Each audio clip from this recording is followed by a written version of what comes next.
अस्सलामुअलैकुम। मैं हूं हीना फरीदी और आप देख रहे हैं हमारा यूट्यूब चैनल हीना हेल्थ। अगर आप भी बेबी प्लानिंग कर रहे हैं और कंसीव करने का बहुत साल से प्रयास कर रहे हैं तो ये वीडियो सिर्फ आपके लिए है, क्योंकि आज के इस वीडियो में फिर से एक वैल्यूएबल इंफॉर्मेशन मैं आप लोगों के लिए लेकर आई हूँ कि आपको प्रेगनेंसी कंसीव होती क्यों नहीं है, हर महीने पीरियड्स क्यों आ जाते हैं, इवन आप डॉक्टर के महंगे महंगे ट्रीटमेंट भी ले रहे हैं, एक्सपेंसिव मेडिसिन ले रहे हैं, इंजेक्शंस भी ले रहे हैं, बट फिर भी प्रेगनेंसी नहीं हो रही, हर महीने पीरियड्स आ जाते हैं। तो आइए मैं आपको बताती हूँ कि आपको पीरियड्स आ क्यों रहे हैं और प्रेगनेंसी कंसीव क्यों नहीं हो रही है और इसके लिए करना क्या है आपको। वीडियो को शुरू करने से पहले मैं आपको ये बताना चाहूँगी कि अगर आपको ये वीडियो थोड़ा सा भी पसंद आए तो लाइक, कमेंट, शेयर और सब्सक्राइब करने के साथ साथ बेल आइकन को भी क्लिक कर लीजिए ताकि ऐसी ही वैल्यूएबल इंफॉर्मेशन आप लोगों तक सबसे पहले पहुंचे। सबसे पहले हमें ये जानना ज़रूरी है कि प्रेगनेंसी कंसीव कैसे होती है और आपको प्रेगनेंसी हो क्यों नहीं रही है। महिलाओं की ओवरी से अंडा रिलीज़ होता है लगभग पीरियड के 12वें, 14वें या 15वें दिन पे, और इस टाइम पे फिज़िकल कांटेक्ट में अगर आप अपने पार्टनर के साथ में रहते हैं तो पार्टनर का स्पर्म उस अंडे तक ट्रैवल करके जाता है और ये दोनों मिल जाते हैं, दोनों फर्टिलाइज होते हैं और एक भ्रूण तैयार हो जाता है। ये भ्रूण फैलोपियन ट्यूब में तैयार होता है, उसके बाद ट्रैवल करके फैलोपियन ट्यूब से यूट्रस के अंदर आके इम्प्लांट हो जाता है। यहाँ पे क्या समझा आपको, प्रेग्नेंट होने के लिए ओवरी का फंक्शन अच्छा होना चाहिए, फैलोपियन ट्यूब का फंक्शन अच्छा होना चाहिए और यूट्रस का फंक्शन अच्छा होना चाहिए, प्लस आपके हस्बैंड का भी फंक्शन अच्छा होना चाहिए, यानी स्पर्म प्रोडक्शंस अच्छे होने चाहिए। तो अब आइए मैं आपको बताती हूँ कि महिलाओं को प्रेगनेंसी कंसीव ना होने के पीछे क्या कारण होते हैं। अगर किसी महिला के मंथली पीरियड साइकिल रेगुलर नहीं है, पीरियड हर महीने नहीं आता है, तो इसका मतलब ये है कि उसके अंदर हार्मोन इम्बैलेंस है, जिसकी वजह से उनके अंदर अंडे नहीं बन पा रहे हैं। अंडे या तो बहुत छोटे बनते हैं, टाइम पे रप्चर नहीं हो पाते, तो यहाँ पे एक दिक्कत आ गई कि ओवरी का फंक्शन अच्छा नहीं है due to hormonal imbalance. Second चीज़ है फैलोपियन ट्यूब में ब्लॉकेज होना। हमारे पास 2 फैलोपियन ट्यूब और एक यूट्रस होता है। अगर आपकी किसी एक फैलोपियन ट्यूब में ब्लॉकेज है और एक फैलोपियन ट्यूब ओपन है तो आप कंसीव कर सकते हो, भले ही थोड़ी देरी हो जाए लेकिन कंसीव हो जाता है।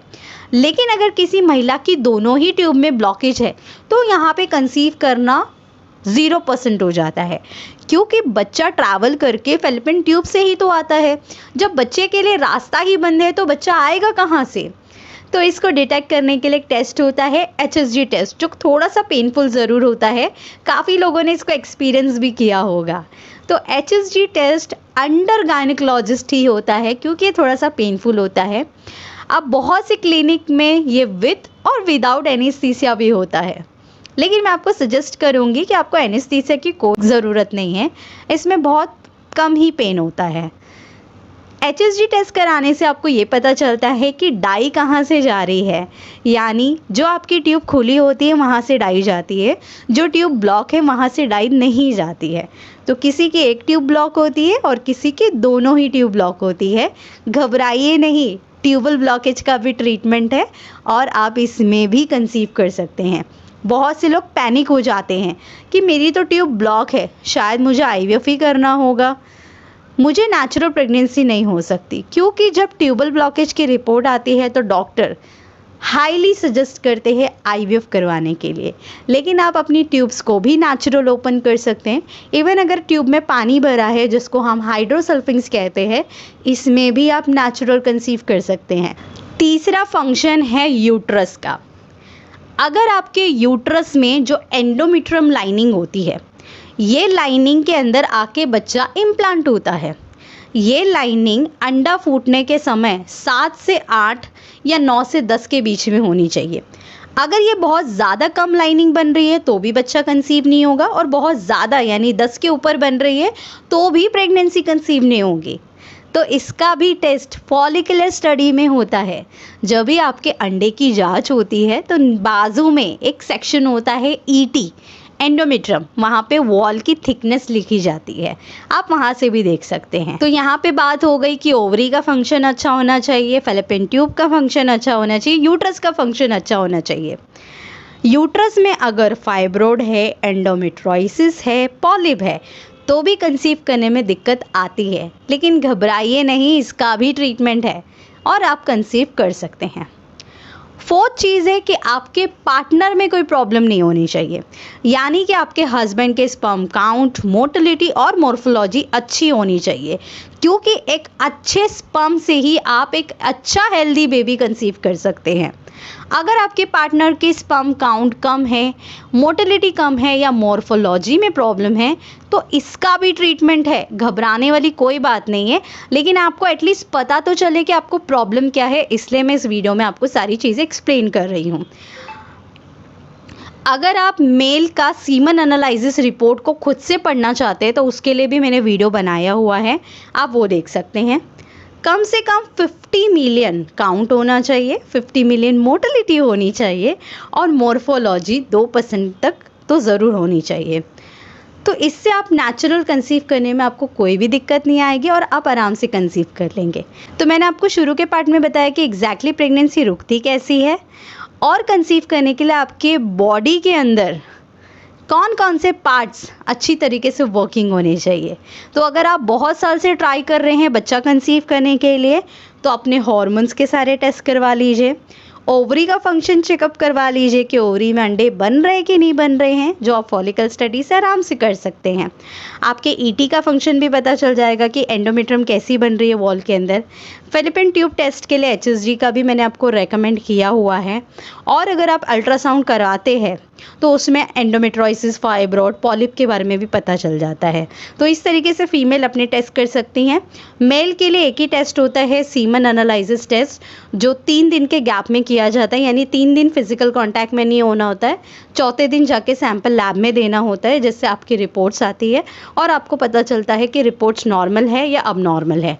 देखिए, कोई भी रिपोर्ट आपकी आ रही है, चाहे वो अच्छी आ रही है या ख़राब आ रही है, आपको पैनिक नहीं होना है। हर प्रॉब्लम का सलूशन दुनिया में अवेलेबल है, आप ट्रीटमेंट लेके आराम से कंसीव कर सकते हैं। ये वीडियो बनाने का सिर्फ एक ही उद्देश्य था कि आप लोग रैंडमली ट्रीटमेंट मत लेते रहिए कि हम तो डॉक्टर से ट्रीटमेंट ले रहे हैं फिर भी कंसीव नहीं हो रहा है, ऐसा मत करिए। प्रॉब्लम को फाइंड आउट करिए कि आप प्रॉब्लम कहाँ फेस कर रहे हैं, बच्चा कंसीव हो क्यों नहीं रहा है। बहुत से पेशेंट ऐसे आते हैं जो बोलते हैं कि मैम हमारी सारी रिपोर्ट नॉर्मल है फिर भी कंसीव नहीं हो रहा है। जब उनकी रिपोर्ट्स चेक करो तो कोई रिपोर्ट्स ही नहीं होती उनकी, नॉर्मल हार्मोन्स के टेस्ट होते हैं, उसके अलावा और कुछ नहीं। तो इसके बेसिस पे आपकी सारी रिपोर्ट नॉर्मल है ऐसा नहीं होता है, रिपोर्ट्स आपको सारी करवानी होती है। फैलोपियन ट्यूब का भी टेस्ट होता है, अल्ट्रासाउंड भी होता है, ओवरी का चेकअप भी होता है, हस्बैंड का टेस्ट भी होता है।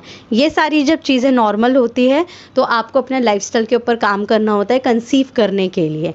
तो आप पहले ये देखिए कि आपके टेस्ट हुए भी है या नहीं, और नहीं हुए हैं तो जाके टेस्ट करवा लीजिए, क्योंकि रैंडमली ट्रीटमेंट लेने से अच्छा है कि आप अपनी प्रॉब्लम को पहले फाइंड आउट करो और उसके ऊपर ट्रीटमेंट लो। मैं आपको एक छोटी सी स्टोरी बताती हूँ। मेरी एक पेशेंट है जो 7 साल से इनफर्टिलिटी फेस कर रही थी। जब उसकी रिपोर्ट्स मेरे पास आई तो मैंने उसकी रिपोर्ट्स चेक की जिसमें पीसीओडी की दिक्कत थी। पेशेंट को मैंने पूछा कि पीसीओडी आपको कब से है, तो पेशेंट ने मुझे बोला कि मुझे पीसीओडी है ही नहीं, मुझे किसी डॉक्टर ने अभी तक बताया नहीं। वो बिहार की रहने वाली थी, बिहार में उसने काफ़ी ट्रीटमेंट लिया था, टॉप मोस्ट डॉक्टर को भी दिखाया था, किसी भी डॉक्टर ने उसको पीसीओडी है या उसका ट्रीटमेंट लेना है ये रेकमेंड नहीं किया था। सिर्फ 2 महीने के पीसीओडी के ट्रीटमेंट में उसने प्रेगनेंसी कंसीव की। यहाँ ट्रीटमेंट से प्रेगनेंसी हुई है ऐसा नहीं है। 7 साल से उसको प्रॉब्लम ही नहीं पता थी कि उसको पीसीओडी है। जब उसको प्रॉब्लम पता चली तो उसने अपने लाइफस्टाइल को इम्प्रूव किया और पीसीओडी के लिए ट्रीटमेंट लिया, जिससे उसको एक प्यारा सा बेटा हुआ है। तो अगर आप भी बहुत साल से फेस कर रहे हैं इनफर्टिलिटी तो अपनी प्रॉब्लम्स को फाइंड आउट करिए। आई होप आपको ये वीडियो काफ़ी पसंद आया होगा। वीडियो अगर आपको थोड़ा सा भी पसंद आता है तो लाइक, कमेंट, शेयर और सब्सक्राइब करना बिल्कुल भी ना भूलें। अगर आप भी बहुत साल से इनफर्टिलिटी फेस कर रहे हैं, आपको पता नहीं है कि आपको प्रॉब्लम क्या है, तो आप मुझसे कंसल्ट कर सकते हैं। मैं आपकी प्रॉब्लम्स को फाइंड आउट करके आपको ट्रीटमेंट दे सकती हूँ, जिससे आप भी जल्द से जल्द प्रेगनेंसी कंसीव कर सके। 9326443001 इस नंबर पर आपको व्हाट्सअप करना है आई वॉन्ट अपॉइंटमेंट। ऑनलाइन और ऑफलाइन दोनों ही अपॉइंटमेंट अवेलेबल है। मेरी टीम आपको आगे के लिए गाइड करेगी कि आप अपॉइंटमेंट कैसे लेंगे। अगर आपको हमारे बारे में और जानना है तो www.hinahealth.in पे आप विजिट कर सकते हैं। हमारे बारे में और हमारे ट्रीटमेंट के बारे में और भी जानकारी ले सकते हैं। बहुत से लोग मुझे नीचे भी कमेंट करते हैं कि हमारे पास कोई रिपोर्ट्स नहीं है तो क्या हम अपॉइंटमेंट ले सकते हैं। डेफिनेटली आप लोग ले सकते हैं, क्योंकि आपकी रिपोर्ट्स नहीं हुई है तो हम आपकी रिपोर्ट्स करवाएंगे और उसके बाद ट्रीटमेंट देंगे।